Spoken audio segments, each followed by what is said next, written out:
You are not alone.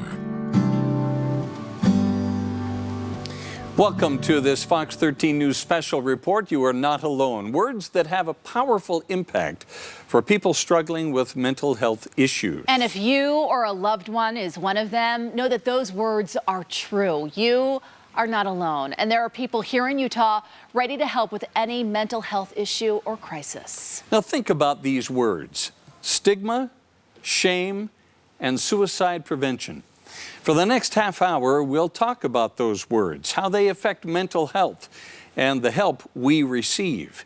Plus, the places where there is help available to anyone and everyone through NAMI Utah, Lifeline for Youth, and the state of Utah's suicide prevention campaign, Live On. And why it's so important to reach out and not try to overcome mental health challenges alone. We start with the word stigma and how it affects all of our mental health care.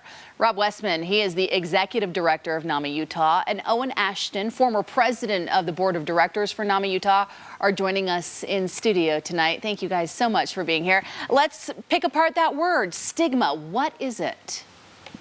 You know, I'll take that. Really, if you think about it, what stigma is a negative belief about someone based on simply the fact that they have a mental health condition. And tell us some of the different types of stigma. Can you give us some examples of what we might see in stigma? Yeah, so, we see it in workplace. We see it in our general community when folks, have a negative opinion of me based on a mental health condition. Unfortunately, we see it with healthcare providers. But one of the interesting pieces, which Owen will talk about, is self-stigma, what I believe about myself around this. Owen, let's get more into that. I think a lot of us at times can feel guilt, whether it be stress personally or professionally, and we put these certain pressures on us. And when they're not fulfilled, we have a stigma on how perhaps people can perceive us. What do you think about that? Let's talk about that a little bit deeper.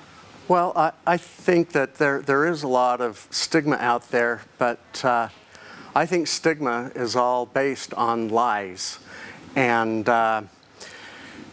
I think that each one of us has to make a decision whether we're going to buy into it all or whether we're going to do our own thinking and decide what mental health conditions really are about and if there's something to be ashamed of or not.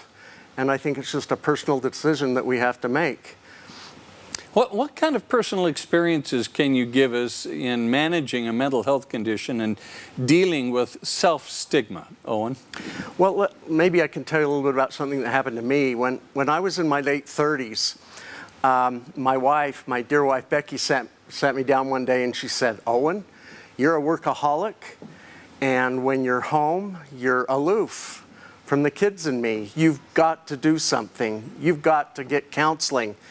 And I didn't think that there was anything wrong with me. I wasn't one of those people that needed therapy.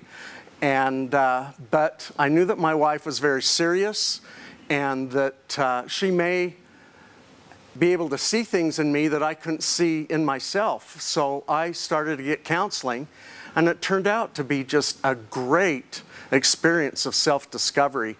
I learned that I had from some trauma in my younger years, I had developed some thinking patterns that weren't healthy for me, and I just got to a much better place as a result of that. And my wife and my kids say that I am a much different, better person now, and that makes me feel good. And they tell me that I'm a better husband and father. But I just shudder to think that stigma almost stopped me from getting to that better place. Mm-hmm. We're so glad you found that place. And it was through that counseling and outside help. And that's one thing that we really want to emphasize, that there is help out there for everyone. That's right. If you'd like more information or want to contact NAMI Utah, visit namiut.org or call the number on your screen, 801-323-9900.